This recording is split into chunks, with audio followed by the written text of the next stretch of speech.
জিলহজ মাসের 10 তারিখ আমাদের যে আনন্দ দিনটা আসতেছে, আজকে যে জুমা, আল্লাহ রাসূল এই জুমা কুরবানি এবং জিলহজ মাসের যে আমল সমূহ এগুলো নিয়ে আল্লাহ রাসূল আলোচনা করেছেন। এই জিলহজ মাস, এই মাসের মধ্যে জিলহজ মাসের 1ম তারিখ থেকে নিয়ে 10 তারিখ পর্যন্ত আমল, যে আমলগুলোর ব্যাপারে আল্লাহ রাসূল সাহাবায়ে কেরামদেরকে নির্দেশ দিয়েছেন। এক হলো হজের মৌসুম, দ্বিতীয় হলো কুরবানি।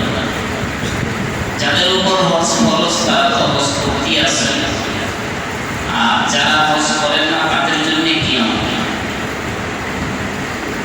আল্লাহ রাসূল বলেন, জিলহজ মাস 1ম তারিখ থেকে নিয়ে 10 তারিখ পর্যন্ত রোজা রাখা, 10 তারিখ পর্যন্ত রোজা রাখা, প্রতিটা রোজার বিনিময়ে 1 বছরের রোজার সওয়াব আমলনামায় দেওয়া হয়। প্রতি রোজার বিনিময়ে, প্রতিটা রোজার বিনিময়ে 1 বছর রোজা রাখার সওয়াব আমলনামায় দেওয়া হবে।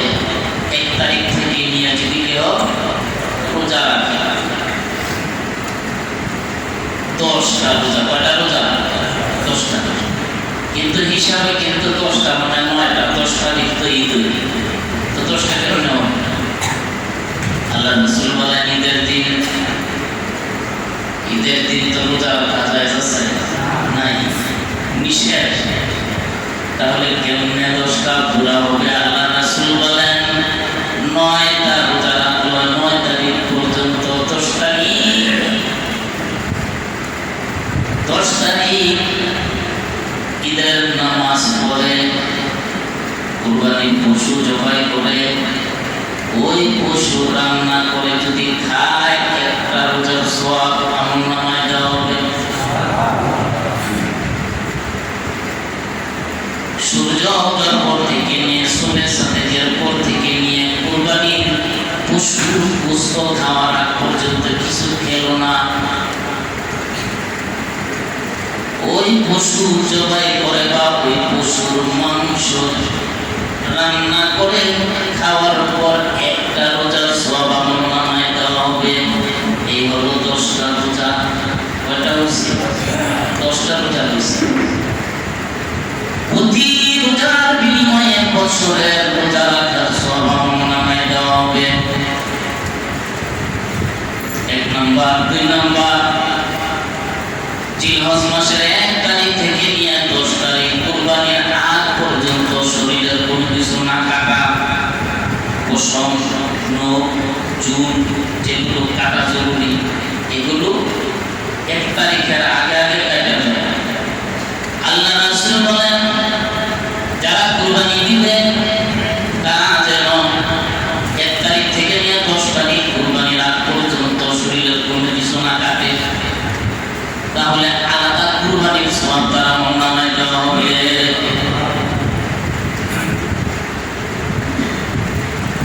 যারা দিবে না তারাও, যারা দিবে তারাও, যারা দিবে না তারাও 1 তারিখ থেকে নিয়ে 10 তারিখ কুরবানির আগ পর্যন্ত নখ, চুল কোনো কিছু কাটা যাবে না, কোনো পশম টশম কোনো কিছুই কাটা যাবে না। 10 তারিখ পর্যন্ত যদি না কাটে তাহলে কুরবানির সওয়াব আমলনামায় দেওয়া হবে। এই হাদিসটা যদি আমি আপনি মানি, আল্লাহ রাসূলের কথা, এই 10 দিনের ভিতরে যদি কোনো কিছু না কাটা হয়, কুরবানির সওয়াব আমলনামায় দিবে, তার মধ্যে কোনো সন্দেহ নাই। কিন্তু আমি আর আপনি যে কুরবানি করব, এটা কবুল হবে কি হবে না, এটার মধ্যে সন্দেহ আছে। কি আছে? আপনারা অনেকে ওয়াজে আইসে শুনে শুনে আমার অনেকে বলে হুজুর বলছে নামাজ পড়ে না তার গেলে কুরবানি হবে না, যে নামাজ পড়ে না তার কুরবানি হবে না। বলে হ্যাঁ, কথাটা সঠিক। কারণ যে ব্যক্তি একটা মুসলমান আর কাফের দুইজনের মধ্যে ব্যবধান হইল নামাজ পড়া আর না পড়া। আল্লাহ রাসূল বলেন মুসলমান নামাজ পড়ে, কাফের নামাজ পড়ে না। মুসলমানের চিহ্ন হলো সে নামাজি, কাফের চিহ্ন হলো নামাজি না। তো যে ব্যক্তি নামাজ পড়বে না তার কোনো ইবাদত কবুল হবে না, জমা হয়ে যাবে। কিন্তু একটা হলো কবুল হওয়া আর একটা হলো আদায় করা, জিনিস কিন্তু দুইটা। এই যে হজ করতে যায়, হজ করতে যায়, এই যে হজের টাকাটা এটা হালাল টাকা হইতে হবে, কবুল হইতে হইলে, হজ কবুল হইতে হইলে হালাল টাকা হইতে হবে। আমি হাদিসের কথা বলতেছি। আল্লাহ রাসূল বলেন যে তার হালাল টাকা দিয়া যে ব্যক্তি হজ করলো তার হজটা কবুল হবে, তার মধ্যে কোনো সন্দেহ নাই। কিন্তু হালাল টাকা যদি না হয়, হজ হয়ে যাবে কিন্তু কবুল হবে না। তদুরূপ মুকিল কাজ যদি হারাম টাকা দিয়া করা হয়, আদায় হয়ে যাবে কিন্তু কবুল হবে না। একটা হলো কবুল হওয়া আর একটা হলো আদায় হওয়া,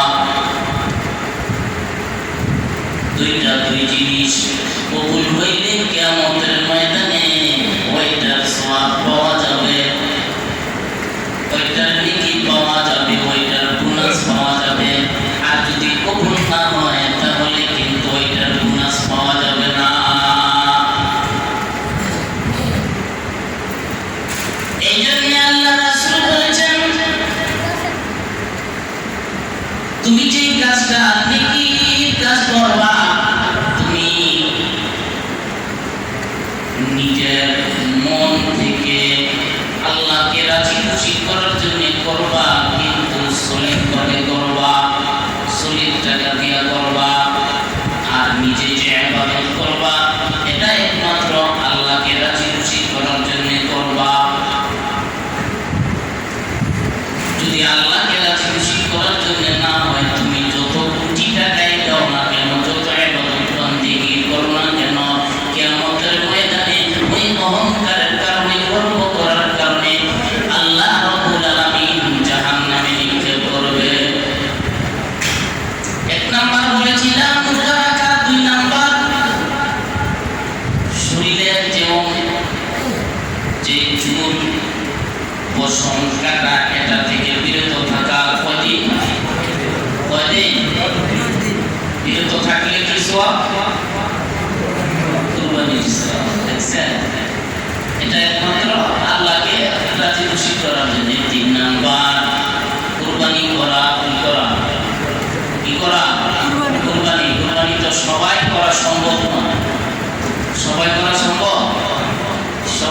সম্ভব নয়। যারা তৌফিক আছে, যাদের তৌফিক আছে তারাই কুরবানি করবে। কিন্তু কুরবানি যেই জন্তুটা কিনবে এটা হালাল টাকার হইতে হবে, হালাল টাকার হইতে হবে।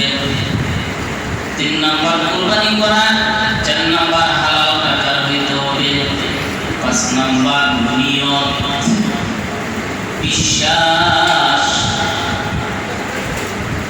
আল্লাহর উপর, আল্লাহকে রাজি খুশি করার জন্য। কারে রাজি খুশি করার জন্য? কারে? ওই যে আছে না কুরবানির সময় আপনি কিনা বাড়ির সামনে বাইরে দিয়েছেন, আরেকজন আমিরের মতন 10,000 টাকা দিয়ে কম দিয়েছে, কিরে তোরটা কত?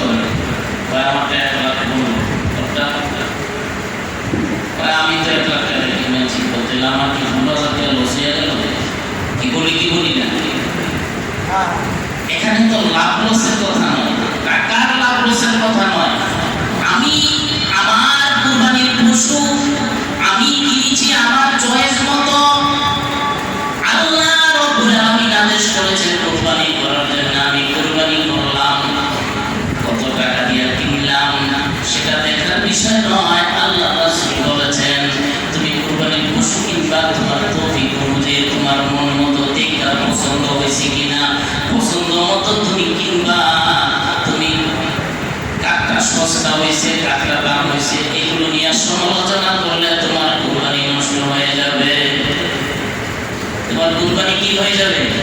নষ্ট হয়ে যাবে। তাহলে বোঝা গেল আমি আল্লাহকে রাজি খুশি করার জন্য কুরবানি দিতেছি না, এটা দাম দর কম হয়েছে বেশি হয়েছে এটার জন্য আমি কুরবানি দিতেছি।